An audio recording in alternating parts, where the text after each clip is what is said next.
And welcome to my channel. I've got Tucker here. So I flew into LaGuardia Airport yesterday around 4 o'clock and went to the store and got some dinner breakfast, and then we got some Airbnb and later we had broccoli, chicken, cheese casserole, was nice, and we watched a lot of office. And now we're here recording with you guys. But the purpose for this video is to tell you guys how we are saving on our honeymoon. So for our honeymoon, we are going to Costa Rica for 29 days, and we want to tell you guys how we have planned this trip all the way down to our last Airbnb that we're staying at. So we have planned 5 tips for you all to help you guys be budget friendly and stay on track for your honeymoon wherever it is you're going. Tip number 1 is budget. We budgeted so hard on our honeymoon. So I, for one, am not a spreadsheet maker or a budget maker. Not as tightly as he is. So the first thing you gotta do is set your money limit on your vacation.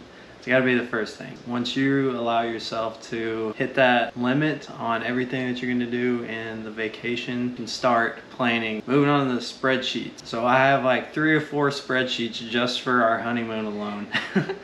So I've seen him, he does. We've got all the places we're gonna stay at, flights, other things, just things that we may spend on. Big thing for the spreadsheets is just having everything in a compiled area. Like, you don't have to use spreadsheets, but you can use just pen and note paper. Just make sure that you have like an idea of like where you're budgeting for. Like, that's got to be the big thing. It's a lot easier to have fun on a vacation if you are not draining your bank account lower than a level that is comfortable.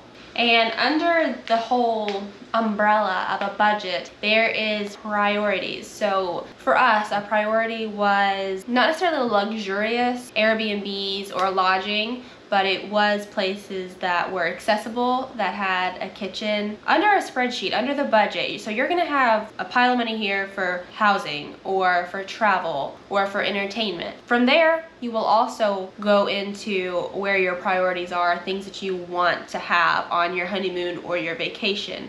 Tip number 2 is travel. That's another way that we have been very conscientious of our budget and saving money on our honeymoon. We're getting married back in Kentucky. We are from southeastern Kentucky and there are not many major airports. So we did know probably have a layover in a larger airport.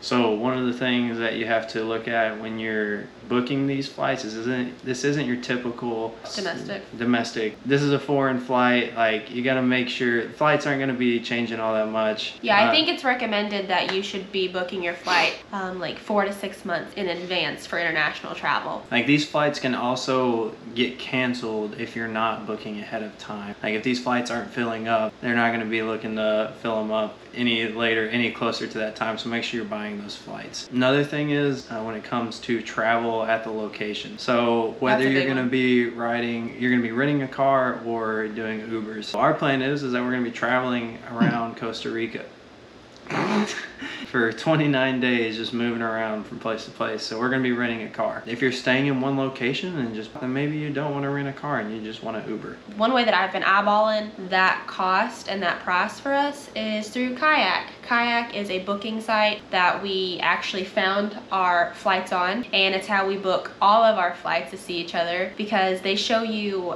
flights across all different like agencies and companies, and it will show you the cheapest ones and different methods that are cheaper. And so I've been looking at that one for renting our car. Right, we're going on to tip number 3, and that one is housing. And under that one comes with a lot of research, because where we're gonna be in different places, this goes for any honeymoon location, any vacation, is you're gonna wanna research, is it cheaper to stay waterfront or somewhere a little more rural? Obviously, waterfront destinations are more desirable. I think that's pretty much across the board wherever you go. So sometimes you have to research to find the perfect place within your budget. You also kind of look at what you're going to be doing, activities at the location. We don't really have that in mind so much right now because there's a lot to do in Costa Rica.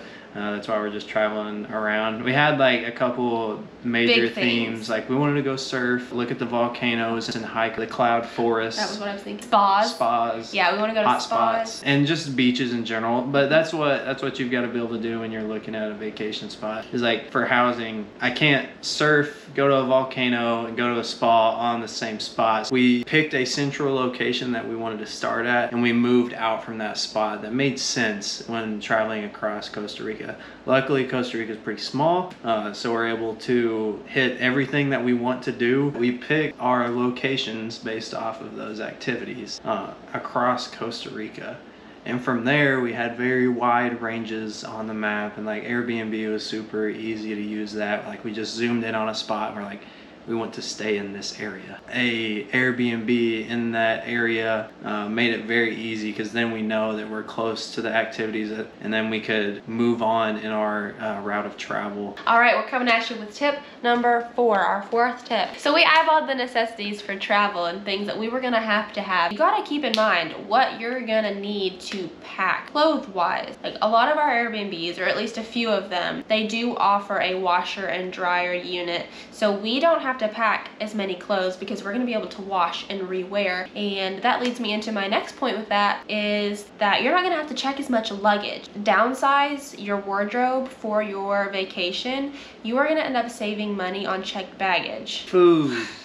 So like all of the Airbnbs that we have decided to stay at, nearly all of them, have kitchens. Of some sort, functional. They at least have a hot plate. Or like a charcoal grill outside. Yeah. Everything that we have researched, like there's either markets nearby or grocery stores that we can buy food from. It's like, yeah, obviously there's gonna be times when we go out to eat. In order to save some money, like we know that buying fresh, just having that cookware available is gonna save us some money. And like coastline destinations, they have like markets of things that are nearby and in the area, like fruits and fish and things that you can't necessarily get in other areas. And last but not least, our 5th tip for saving money on your honeymoon. So the last one are the activities that you decide to do. We have yet to do this because we know that there are ample opportunities in Costa Rica. Like I said before, we've had those general things that we want to do, but what we will do when it comes to decide what we're going to do exactly. We're gonna look at reviews, things that we might need help with, like when it comes to surfing. Neither of us have ever surfed. We're probably gonna need some help surfing. Maybe a teacher or something would help us out. I plan on winging it.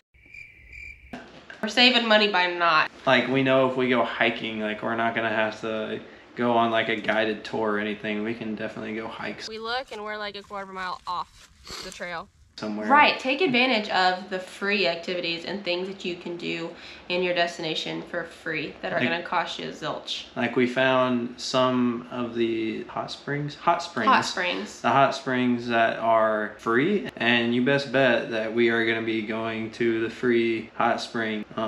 Like lounging on a beach, that's not gonna cost you $1. Find what's best for you, and then find what you're willing to pay, and go and do it. We went down to Mosquito Lagoon, and Kate will put the was in Florida. The link of the video either here or there. I forgot.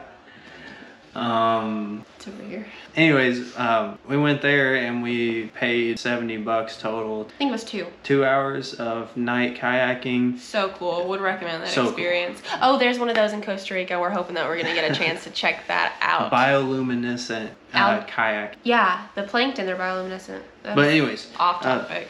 Like that's one of those things that we were willing to to pay for to do the experience. That's just the kind of decisions that you've got to make. Yeah, so also on that, you're gonna want to plan in your budget for spontaneity. Like when we went on that trip last summer, we weren't thinking about that at all. Like we did not plan to go kayaking, but due to a good budget and a little safety money, it allows you to go and experience things on the fly. Like I know that Airbnb, they have a whole tab now under your reservation for things to do in the area, and I think that's how we found it actually. Things to avoid. Not necessarily. So I did want to share one way we are not saving money. So in our original plan for our honeymoon, we were gonna go to Costa Rica and stay in one location for the month. We are not following that first idea. So we were gonna go to Costa Rica and we were gonna stay in the same location for 1 month, but Airbnb, they offer a monthly rate, which would be a few $100s cheaper than booking different locations. But we wanted to travel more and see more of the island. We couldn't choose between staying up in the mountain or staying down by the water because we love both. But due to a good budget, we had room for those things. 5. Quick recap of our 5 tips for saving money on your honeymoon. 1, do your budgeting. Budget, budget, budget. Stick to it. You will not regret it. 2, travel. Know how you're gonna travel, know what you're gonna do. Blueprint your travel. 3, tip number 3, housing. So like I said, maybe staying in one location may be more beneficial. Being smart in where you stay and being strategic in the layout of where you're gonna go. Tip number 4, necessities. don't forget your necessities. Don't forget things that you can't live without. Know your food, know your clothes, know your water, know it. And then 5, your activities. Plan your activities. Don't go into a honeymoon without a plan of what you want to do, because unknown expenses will pop up and you will end up losing money that you could have saved. Alright guys, that's the end of this video and our tips for saving $1 on your honeymoon. Thank you so much for watching. Don't forget to hit the like button and subscribe to our channel if you found this video helpful.